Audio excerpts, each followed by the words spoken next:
ഒരു വീട്ടിൽ 3 കുട്ടികളുണ്ടെങ്കിൽ മൂന്ന് ടൈപ്പ് ആയിരിക്കും. ഏറ്റവും അധികം സ്നേഹവും കരുതലും കിട്ടുന്നതും അത് ഏറ്റവും അധികം സാക്രിഫൈസ് ചെയ്യേണ്ടി വരുന്നതും മൂത്തയാളായിരിക്കും. ഒരു ദിവസം പെട്ടെന്ന് ചേട്ടനോ ചേച്ചിയോ റോൾ മോഡലോ ഒക്കെ ആകേണ്ടി വരുന്ന അവസ്ഥ. ഇളയയാൾക്ക് എല്ലാം കിട്ടിക്കൊണ്ടേയിരിക്കും, സാക്രിഫൈസ് ചെയ്യേണ്ട ആവശ്യം വരാറില്ല. പക്ഷേ മറ്റൊരാളുണ്ട്, നടുക്കത്തെയാൾ. സാക്രിഫൈസ് ചെയ്യാൻ വേണ്ടി ഒന്നും കിട്ടാറുമില്ല, ആളതിനെപ്പറ്റി ഒട്ട് ബോധേടുമല്ല. ഒരസുഖം വന്നാൽ മൂത്ത ആളിൽ നിന്ന് പ്രതീക്ഷിക്കുന്നത് ഒരു സൂപ്പർ ഹീറോ പെർഫോമൻസ് ആണ്.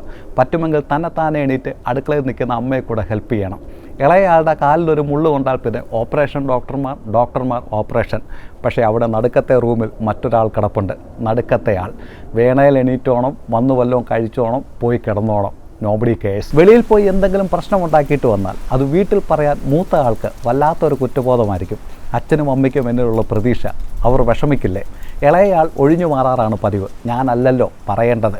പക്ഷേ നടുക്കത്തെയാൾ മേലും കീഴും നോക്കാതെ നേരെ ചെന്ന് ഉള്ള കാര്യം പറഞ്ഞിട്ട് കിട്ടാനുള്ളത് മേടിച്ച് റൂമിൽ പോയിരിക്കും. ലോകം അംഗീകരിക്കാൻ മറന്നുപോയ ആ നടുവിന് ഈ വീഡിയോ സമർപ്പിക്കുന്നു.